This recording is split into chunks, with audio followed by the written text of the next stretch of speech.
అందరికీ నమస్కారం. వీడియో చూస్తున్న వారు ఓం శ్రీ మాత్రియే నమః అని కామెంట్ చేయండి.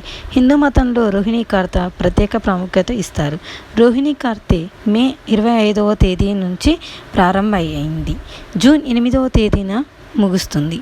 ఈ సమయంలో దాన ధర్మాలు చేయటం అత్యంత ఫలదాయకం అని అదృష్టాన్ని ప్రకాశవంతం చేస్తుంది. రోహిణీ కార్తె ప్రారంభం నుంచి చివరి వరకు అత్యంత తీవ్రమైన ఎండలు సంభవిస్తాయి. ఈ సమయంలో విపరీతమైన వేడి కారణంగా అన్ని జీవులు ఇబ్బంది పడతాయి. ఈసారి బృహస్పతిలో సూర్యుడు కలవడం వలన ఎండలు మరింత ఉధృతంగా ఉండనున్నాయి. ఈ సంవత్సరం రోహిణీ కార్తె మే 25వ తేదీన ప్రారంభమై జూన్ 8న ముగుస్తుంది. ఈ రోహిణీ కార్తెలో మీరు కొన్ని పరిహారాలు పాటిస్తే చాలు, మీ ఇంటికి అష్టైశ్వర్యాలు సిద్ధిస్తాయి. సూర్యుడు రోహిణీ నక్షత్రంలోకి ప్రవేశించినప్పుడు రోహిణీ కార్తె ప్రారంభమవుతుంది. అయితే ఎవరి జాతకాల్లో అయితే సూర్యుడు బలంగా ఉంటాడో వారికి రాబోయే కాలంలో అదృష్టం వరించి పట్టిందల్లా బంగారం అవుతుంది. కాబట్టి ఈ రోహిణీ కార్తె సమయంలో మనం కొన్ని నియమాలు పాటిస్తే చాలు. సూర్యదేవుని అనుగ్రహం వల్ల మీ జాతకంలో సూర్యుడు బలపడి మీ జాతకాల్లో ఉన్న దోషాలన్నీ తొలగిపోయి మీ ఇంటికి సంపదలు చేకూరుతాయి. పండితులు అంటున్నారు, రోహిణీ కార్తె సమయంలో అంటే జూనియర్ 8వ తేదీ వరకు ఇంట్లో ఉన్న ప్రతి ఒక్కరూ సూర్యోదయం కాకముందుకే లేవాలి.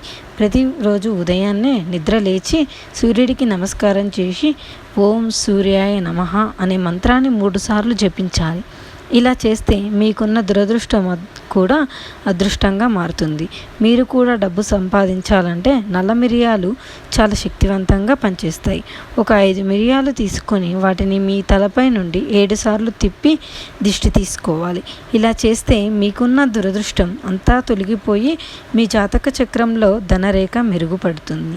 రోహిణీ కార్తె సమయంలో నిరుపేదలకు చల్లని నీటిని దానం చేయండి. అలాగే మీ శక్తి మేరకు పెరుగు, నిమ్మకాయ, కొబ్బరి నీళ్ళు, పండ్లను దానం చేయండి.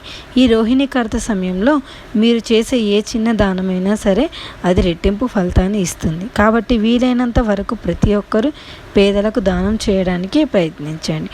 ముఖ్యంగా రోహిణీ కార్తెలు శ్రీకృష్ణుని బలరూపాన్ని పూజించడం వల్ల మీకు అఖండ రాజయోగం వర్తిస్తుంది. అలాగే ప్రతిరోజు శ్రీకృష్ణుని గంధం రాసి మీరు కూడా తిలకం పెట్టుకోండి. ఇలా చేస్తే మీ మనసు ప్రశాంతంగా ఉంటుంది, కోపం అదుపులో ఉంటుంది. రోహిణీ కార్తె సమయంలో మరీ ముఖ్యంగా శివలింగానికి చల్లటి నీళ్లతో అభిషేకం చేస్తే చాలు. ఆ మహాశివుడు సంతోషించి మీరు ఏది కోరుకున్నా సరే అది వెంటనే నెరవేరుతుంది. ఈ రోహిణీ కార్తెలో తలస్నానం చేయాలంటే ఉదయం మాత్రమే చేయాలి. సాయంత్రం సమయంలో ఎట్టి పరిస్థితుల్లోనూ తలస్నానం చేయకూడదు. అలాగే భోజనం తిన్న తర్వాత కూడా తలస్నానం చేయకూడదు. రోహిణీ కార్తె సమయంలో పెళ్ళైన స్త్రీలు తమ చేతులకు మరియు కాళ్ళకు గోరెంటాకు పెట్టుకోవాలి. రోహిణీ కార్తెలో పొరపాటున కూడా కొన్ని పనులు చేయకూడదు. ఈ రోహిణీ కార్తె సమయంలో చేసే తప్పుల వల్ల మీ ఇంటికి దరిద్రం పడుతుంది. రోహిణీ కార్తెలో పొరపాటున కూడా ఎవరితోనూ మంచి చెడులు మాట్లాడుకోకూడదు. అలాగే ఎవరితోనూ అబద్ధాలు చెప్పకూడదు. రోహిణీ కార్తె సమయంలో ఖాళీ చేతులతో ఇంటికి రాకూడదు. ఈ సమయంలో మసాలా పదార్థాలు తినవద్దు. అలాగే పొరపాటున కూడా మాంసం, చేపలు, మద్యం తీసుకోవద్దు. రోహిణీ కార్తెలో ఈ ఆహారం తింటే మీ జాతకంలో శని ఉగ్రరూపం దాల్చుతుంది. రోహిణీ కార్తెలు ఇంట్లో ఉన్న ప్రతి ఒక్కరూ ఖచ్చితంగా 2 సార్లు స్నానం చేయాలి. ఈ రోహిణీ కార్తెలు పెళ్ళైనాక స్త్రీలు రాత్రి నిద్రపోయే ముందు కుంకుమ బొట్టు పెట్టుకొని నిద్రపోతే చాలా మంచిది. ఏ స్త్రీ అయితే కుంకుమ బొట్టు యొక్క సౌభాగ్యం నిండు నూరేళ్ళు వర్ధిల్లుతుంది. అలాగే తన భర్త యొక్క సంపద కూడా రెట్టింపు అవుతుంది. ఈ రోహిణీ కార్తెలు మీ ఇంటికి ఎవరైనా వస్తే వారికి ముందుగా నీళ్ళు ఇవ్వండి. మంగళ శుక్రవారాల్లో మీ ఇంటిని శుభ్రం చేయకూడదు. ఇలా చేస్తే మీ ఇంట్లో డబ్బు సమస్యలు వస్తాయి. ఇక విపరీతమైన అప్పుల బాధతో ఇబ్బంది పడుతున్న వారు మీ అప్పుల బాధలు త్వరగా తీరాలంటే ఈ రోహిణీ కార్తె కొబ్బరికాయల నూనెతో దీపారాధన చేయడం ఉత్తమం. రోహిణీ కార్తెలు మీ ఇంటి దగ్గర కొన్ని పవిత్రమైన చెట్లను నాటడం వల్ల చాలా శుభప్రదంగా పరిణగిస్తారు. ఇలా చేయడం వల్ల గ్రహదోషాలు తొలగిపోయి మీ పూర్వీకులు ఆశీర్వాదాలు లభిస్తాయి. సూర్యదేవుడు రోహిణీ నక్షత్రంలోకి ప్రవేశించిన వెంటనే చంద్రుని ప్రభావం తగ్గుతుంది. ఈ సమయంలో మనం కొన్ని చెట్లను నాటడం, చెట్లకు నీరు పోయడం వంటివి చేస్తే చాలా పుణ్యం లభిస్తుంది. రోహిణి కార్తెలో చెట్లని నాటడం వల్ల మీ మరణాంతరం నరక అనుభవించాల్సిన అవసరం ఉండదు. అంటే మీకు స్వర్గలోకం ప్రార్థిస్తుంది. ఈ రోహిణి కార్తెలు వేప చెట్టు మరియు రావి చెట్టు నాటడం వల్ల యాగం చేసినంత పుణ్యఫలం లభిస్తుంది. దంపతులకు పిల్లలు లేకపోతే ఈ 2 చెట్లను నాటాలని పద్మపురాణం చెబుతుంది. చెట్లు కూడా పిల్లల్లాగే పెరుగుతాయి కాబట్టి ఈ 2 చెట్లను నాటడం వల్ల దంపతులకు సంతాన ప్రాప్తి కలుగుతుంది. అలాగే ఈ సమయంలో కనీసం 10 పూల మొక్కలను నాటడం వల్ల అశ్వమేధ యాగం చేసినంత పుణ్య ఫలితం లభిస్తుందని విష్ణు ధర్మోత్తర పురాణం చెబుతుంది. హిందువులకు తులసి మొక్క చాలా పవిత్రమైనది.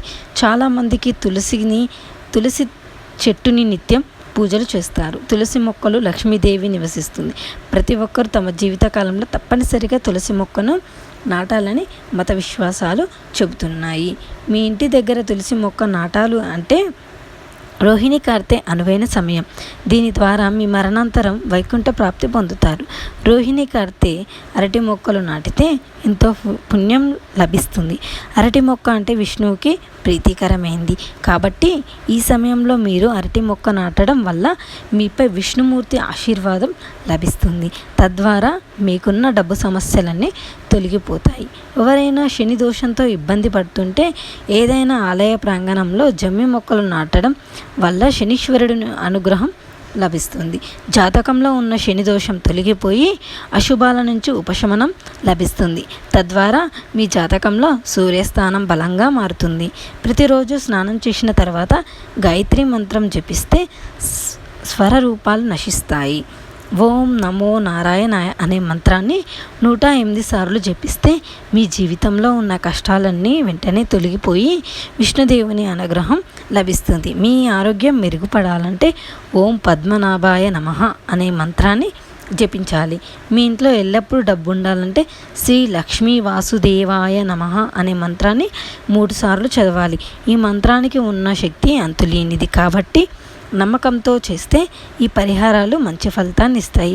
ఉత్తర దిశను కుబేర దిశగా పరిణగిస్తారు. కుబేరుడు సంపదకు దేవుడు కాబట్టి రాత్రి నిద్రపోయే ముందు మీ ఇంటి ఉత్తర దిశలో నీళ్లు చల్లి శుభ్రం చేయండి. ఇలా చేస్తే మీ సంపద బాగా పెరుగుతుంది. మీకు వీడియో నచ్చినట్లయితే లైక్ చేయండి, షేర్ చేయండి, మా ఛానల్ని సబ్స్క్రైబ్ చేసుకోండి. ధన్యవాదాలు.